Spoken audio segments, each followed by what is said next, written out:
Možná to znáte.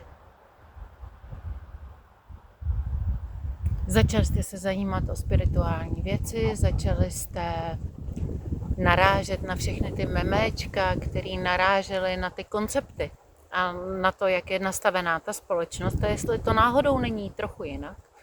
A s vámi to na nějaké úrovni rezonuje.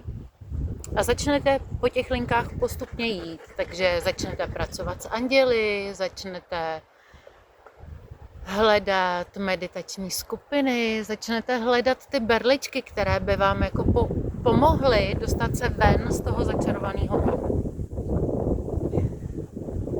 A všude, kam přijdete, mají přesně stanoveno, co jako musíte a co je jako součástí a mají na to ta svá pravidla.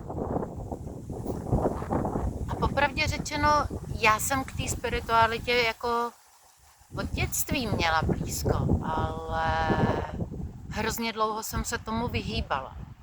A důvod, proč jsem tak činila, se vlastně ukázal až v posledních letech. A mě vlastně vadilo, že všichni lítají někam nahoru, někam jako pryč odsaď. Já jsem vždycky věděla, že jsem asi moc jako nezapadám, nepatřím, ale to lítání nahoru nedávalo smysl. Nahoru já se dostanu prakticky kdykoliv, k tomu ani nepotřebuju vedení.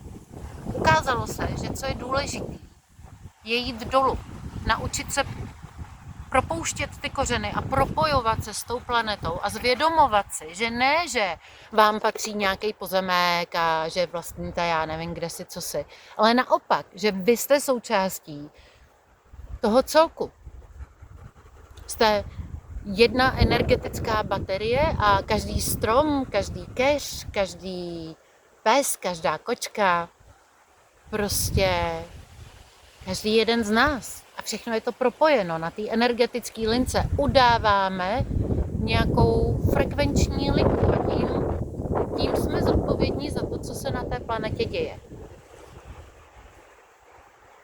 A je zapotřebí mít propojenou tu duši a rozumět té duši, protože ta duše má úkol, ne to tělo. To tělo je stroj, který má ta duše jako použít, jenže jaký jako chcete poslouchat. Jedna z věcí, kterou jsem se naučila, psychosomatika. Pokud máte rozbitý tělo, vaše duše vám říká, že něco nefunguje. Psychosomatika pro mě byl obor, který jsem strašně dlouho odmítala. Nedávalo to smysl. Nemohlo to být tak jednoduchý, abych se jenom přetaktovala nějaký myšlenkový pochody a to tělo se jako opravilo samo. Nechtěla jsem to přijmout až do chvíle, než mi onemocněl syn v 9 letech na boreliózu a léky nezabírali, tak jsme našli a tehdy paní doktorku Vančuříkovou z Prahy, z celostní medicíny a tam se začalo dít něco hodně zvláštního. Ona pracovala s tím synem a nějakým způsobem ho čistila, ale neustále mě hnala k odpovědnosti za stav mého syna. A já jsem pořád jako bojovala s tím, jak já bych mohla za to, že můj syn byl na táboře, kouslo ho tam klíště a dostal boreliózu. Jasně, já jsem mu ten tábor vybrala, ale jako co? Ta linka přece nedává smysl, ne? Jak by mohla máma za to, že dítě dostalo jako borelku z nakaženého klíštěte na táboře?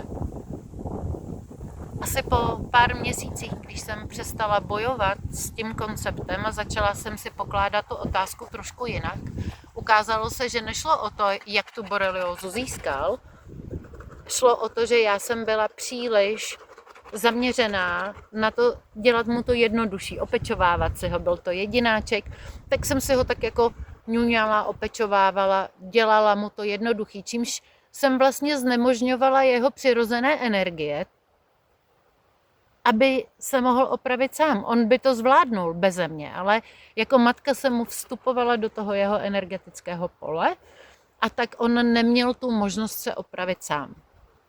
když jsem tenhle koncept jakoby přijala a stáhla jsem se a nechala jsem tomu víc volný průběh, přestala jsem být ta starostlivá, ustarostněná, přecitlivělá matka, jenom aby dítě neplakalo, jenom aby mělo všechno, tak v ten okamžik se můj syn začal jako uzdravovat. A v konečném důsledku dneska jako 18letý se sám usmívá a říká, že je zvláštní, že si vzpomíná, že do doby, než měl boreliózu, byl nemocnej pořád. Ale od chvíle, co jsem já najela tadyhle na ten koncept, tak vlastně už skoro nemocnej nebyl. A já jsem to začala pak aplikovat na sebe. Miluju, třeba proto si nebarvím si hlavu, protože miluju svoje šediny. Každý jeden můj šedivý vlas mi ukazuje jednu starost, kterou si držím a nepatří mi. Je to zvláštní, nejde o to, která starost to je. Jde o ty myšlenkové vzorce, kterých se držím, který mě nutí starat se o věci, které mě nepatří. Vůbec to nemám řešit, jako netýká se mě to. A pokaždý, když se mi povede odbourat nějaký set myšlenkových vzorců, který mi jako uvolní ty stresy z hlavy, tak pak ráno vstanu a ty šediny neuvodají. Takže psychosomatika bez ohledu na to, jestli máte revma, bez ohledu na to, jestli je to mechanické poškození, i to se dá opravit jenom změnou myšlenkových procesů. A vím, že to nedává smysl. A chce to asi koule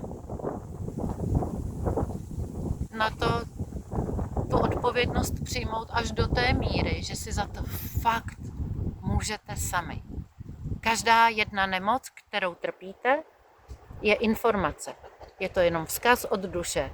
Tyhle myšlenkové procesy už nám neslouží, zbav se jich, přetaktuj to, přerovnej to. Pokud se vám to povede, ta nemoc zmizí. Jen tak.